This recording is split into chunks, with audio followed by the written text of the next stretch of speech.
There's a part of you that you've tried to bury. A side of yourself that you've pushed away-ish, shamed, afraid, and uncertain. But what if I told you that the very part you've been running from holds the key to your power? What if your healing wasn't found in perfection, but in facing your imperfection? In this message, we're going deep, not into despair, but into redemption.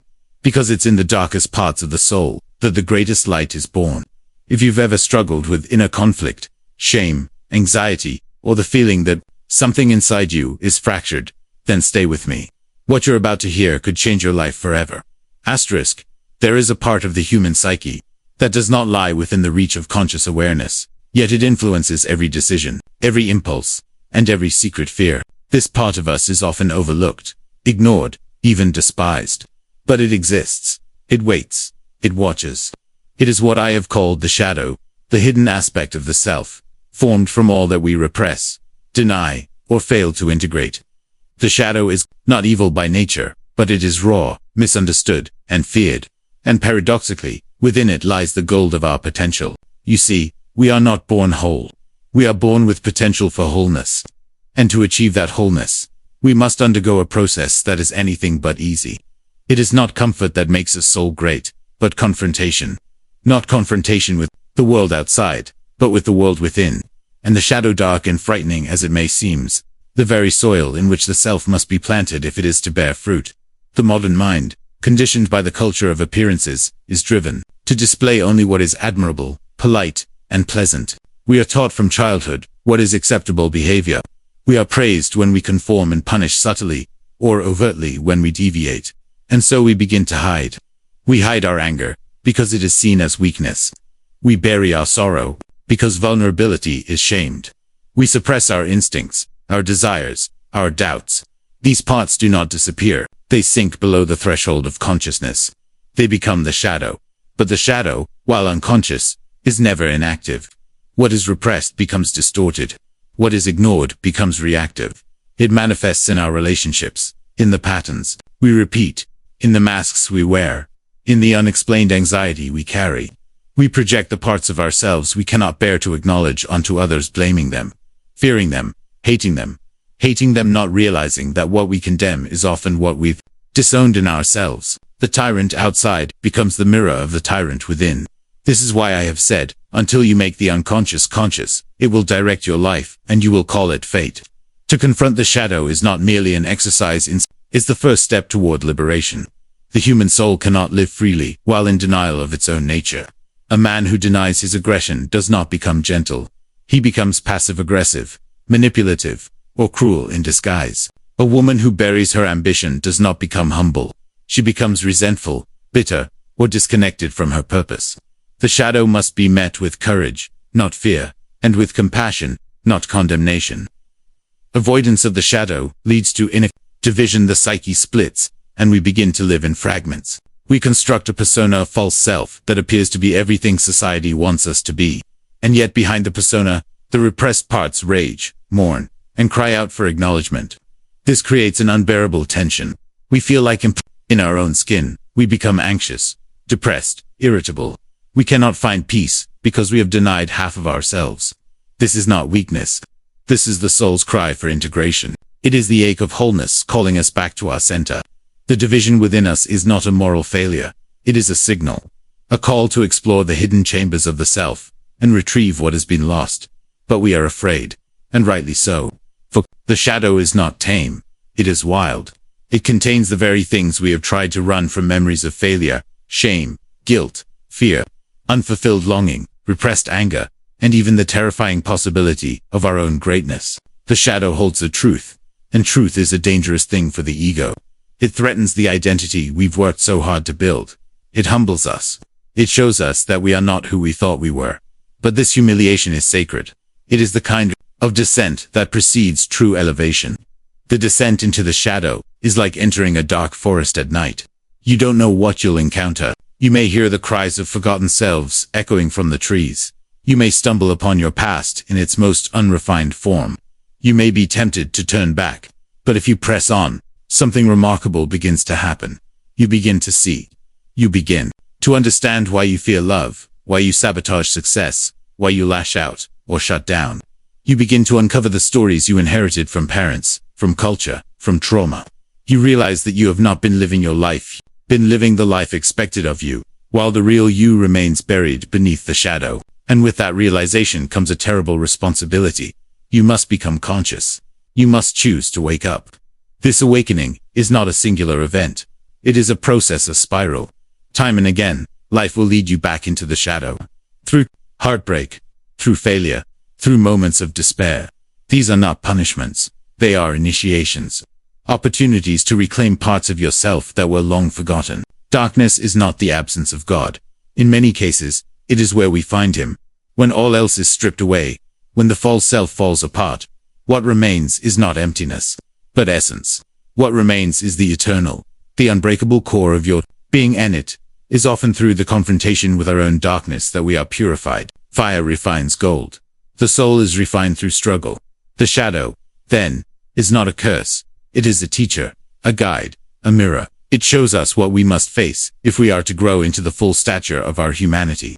But to engage with the shadow requires discipline, humility, and a willingness to suffer not meaningless suffering, but the sacred suffering of transformation.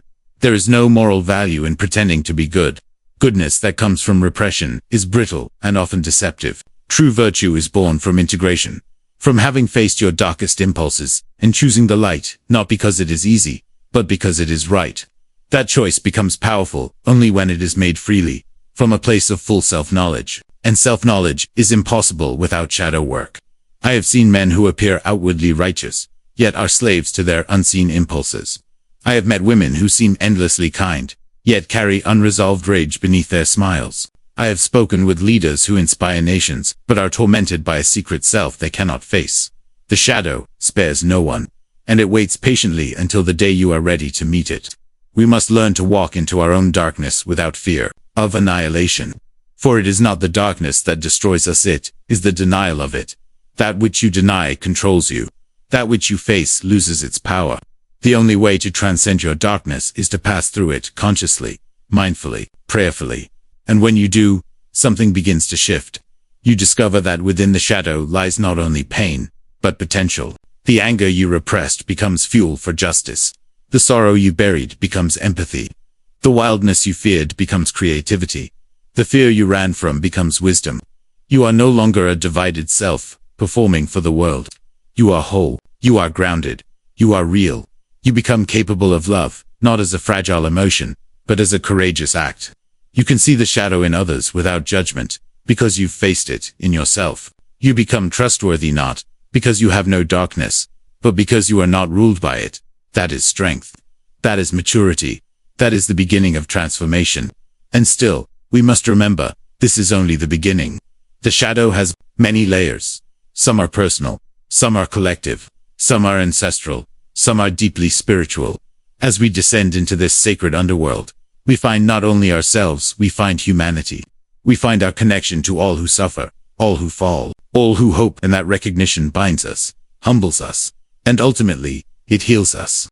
To become whole is not merely to add new virtues to your personality, but to embrace what has long been discarded, hidden, or buried in the unconscious. The road to wholeness passes through the valley of integration, and integration is a spiritual task as much as it is psychological. To integrate the shadow is to bring light into darkness, not to destroy the darkness, but to include it in the totality of what you are. That which has been left out must be welcomed in. That which you feared in yourself must now become your companion, not your master, but your servant. Because until it is made conscious, it rules you. But once it is made conscious, it empowers you. We are, each of us, a mystery even to ourselves. The conscious ego, that fragile construct we call I, stands like a small island in the vast ocean of the unconscious, and beneath the surface lies an immense and unknown landscape: archetypes, instincts, suppressed emotions, memories we no longer know we remember, and dreams that speak a language older than words. The shadow resides in this place. It is the face we do not show, and to live in truth is to dare to turn toward it. This process cannot be completed by intellect alone. It is a lived, experienced transformation, a descent into the deepest truths of the soul. And it is rarely convenient. Life, in its strange intelligence, often provides the conditions for shadow work, not when we are ready, but when we are vulnerable. It comes through suffering, through loss, through betrayal, through failure, because these are the moments when the persona cracks. When the mask we have worn begins to fall apart, we glimpse what lies beneath. But why is integration so necessary? Why does wholeness demand we make peace with our inner darkness? Because the alternative is far worse. A divided self is unstable, reactive, and destructive.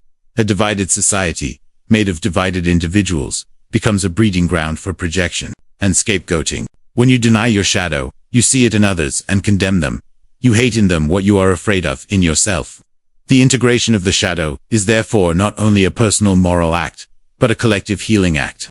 For what you do not make peace within yourself, you will wage war against in the world. There is a power in facing the shadow that cannot be imitated. It is the power of authenticity. When you face your inner darkness not just once, but over time, you gain the capacity to stand firm in the face of external chaos. You are no longer tossed about by every opinion, every fear, every temptation to pretend. You have roots. And those roots grow from having walked through the night and found your way back, not as who you were, but as who you truly are. And it is not only you who benefits from this integration. When you reclaim your shadow, you break patterns that have bound generations. Much of the shadow is inherited. It does not begin with you, but it continues through you until someone is willing to confront it. Families, communities, even entire cultures carry collective shadows. They carry silenced traumas, buried guilt, unspoken pain. And when those shadows go unexamined, they repeat themselves. The abused becomes the abuser. The oppressed becomes the oppressor. The wounded become those who wound. And the cycle goes on. But if you are willing to face your inner darkness, you interrupt that cycle. You become the one who says, "This ends with me." You become the vessel through which healing enters your lineage. That is no small calling. It is a sacred responsibility. It is not accomplished by blame, nor by shame, but by courageous introspection and honest accountability.